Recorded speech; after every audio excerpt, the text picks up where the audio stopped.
Sir একদম নতুন আরও একটা কাপল, নতুন আরও দুজন অভিনেত্রী দিয়ে দিলেন ইন্ডাস্ট্রিতে। এটা কিন্তু অনেক বড় বিষয়। এখন আমরা হয়তো অপেক্ষা করবো অনুরাগ বসুর আশিকি 3টা কেমন হয়। কিন্তু অনেকের মধ্যে প্রশ্ন আসছিল যারা সিনেমা নিয়ে একটু টুকটাক খোঁজ রাখেন যে মেট্রো ইঞ্জিনও যেহেতু ফ্লপ করেছে, এর আগের একটু মানে কোথায় যেন খেই হারিয়ে যায় অনুরাগ বসু। আমাদের দেখতে ভালো লাগে কিন্তু ম্যাস পিপুল ঠিক সেভাবে নেয় না অনুরাগ বসুর ছবি। সেই জায়গায় আশিকি 3টা কেমন করবে। এরপরে মহেশ ছুরিকে কেন মানে ফেলে আশিকি 2 এত বড় সাকসেসের পর সেই পরিচালককে দেওয়া হলো না, সেটা কিন্তু মোক্ষম জবাব দেখেন মহেশ ছুরি দিয়ে দিল স্যারের মাধ্যমে।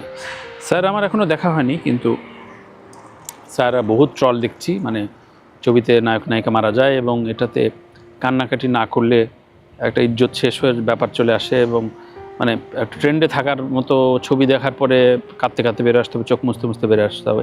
এগুলো একটা ট্রেন্ড, সেগুলো স্যাটার করেও একটা বড় ধরনের পিআর ভ্যালু তৈরি করা হয়। এটা একটা ছবির জন্য খুব জরুরি।